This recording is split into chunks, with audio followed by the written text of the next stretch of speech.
تو عرض یہ کر رہا تھا، اللہ کے رسول فرماتے ہیں قیامت کے دن کچھ لوگوں کے ہاتھ جو ہے وہ حاملہ ہوں گے، اور وہ قیامت میں ہاتھوں کو پہ حمل لے کر کے آئیں گے۔ لوگ ان سے حیرت سے کہیں گے، فرشتے کہیں گے ہاتھوں پر حمل کیوں ہے؟ تو اللہ کی قیامت میں فرمائے گا یہ اپنے ہاتھوں سے اپنی طاقت کو ضائع کرتے تھے، یہ مشت زنی کرنے والے لوگ تھے، یہ ہینڈ پریکٹس کرنے والے لوگ تھے، اور اس کا بڑا نقصان ہے پاگل پن اور خودکشی سمجھتے ہیں جو ایک بار خودکشی کرے گا مرنے کے بعد وہ چین سے قبر میں نہیں سو سکتا، قیامت تک جس طرح سے وہ خودکشی کرے گا وہی عذاب اس کو دیا جاتا رہے گا۔ نکلو، توبہ کرو۔ لوگ سوچتے ہیں یہ فیل بھی نہیں چھوٹ سکتا، سب چھوٹ سکتا ہے۔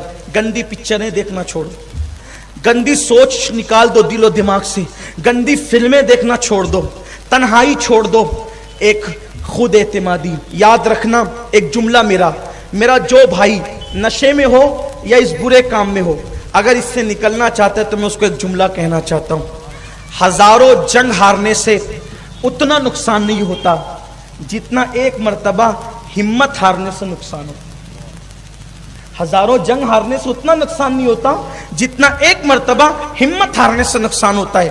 اگر آپ اس فعل میں بد میں مبتلا ہیں، اب ہمارے پاس آئیے۔ آپ نشے میں نا، آپ کو کوئی سینے نہیں لگاتا۔ سنی دعوت اسلامی گنہگاروں کو سینے سے لگانے کی تحریک ہے۔ ہم متقیوں کو کم، ہم گنہگاروں کو زیادہ تلاش کرتے ہیں۔ اس کی وجہ یہ ہے کہ اللہ کے رسول کے یہاں سب کو سینے لگایا جاتا تھا، جہاں کسی کی کوئی جہاں نہیں چلتا تھا وہ مصطفیٰ جان رحمت کے یہاں چلتا تھا۔ کسی نے کہا ہے وہی سنتے ہیں بولیاں سمجھ وہ سب کی، وہ سمجھتے ہیں وہ وہی بھرتے ہیں جھولیاں سب کی، وہ سمجھتے ہیں بولیاں سب کی۔ آؤ آؤ آؤ بازار مصطفیٰ کو چلے، ہم جیسے کھوٹے سکے وہیں بھی چلتے ہیں، کھوٹے سکے وہاں چلتے ہیں۔ تو یاد رکھیں ہمیں یہ درس دیا گیا ہے کہ گناہ سے نفرت کرو، گنہگار سے نفرت مت کرو۔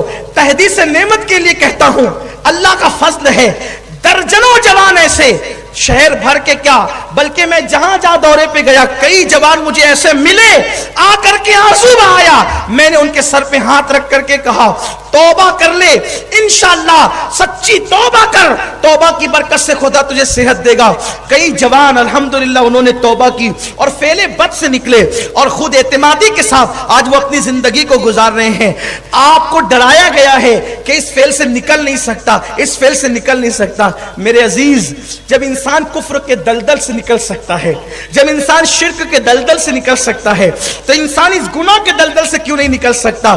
آئیے دامن رسالت کو تھام لیجئے، آئیے اولیاء اللہ کے دامن کو تھام لیجئے، آئیے سوچ و فکر کی تطہیر کر لیجئے، اپنے دماغ کو پاکیزہ کر لیجئے، انشاءاللہ آپ ہر گناہ سے نکل سکتے ہیں۔ اور یاد رکھنا سچی توبہ کی برکت یہ ہے کہ جو سچی توبہ کر لے اس کا ہاتھ کوئی تھامے نہ تھامے، قدرت کی رحمت اس کا ہاتھ تھام لیا کرتی ہے، اور جس کا ہاتھ قدرت تھام لیتی ہے پھر اسے کسی سہارے کی ضرورت نہیں رہ جاتی۔ آؤ اعتماد اپنے اندر پیدا کر کے سچی توبہ کرو، اللہ ضرور معاف کرے گا۔ اللہ مجھے آپ سب کو توفیق عطا فرمائے۔ دوران گفتگو اگر کوئی غلطی ہو تو اللہ معاف کرے۔ استغفر اللہ وما علیہ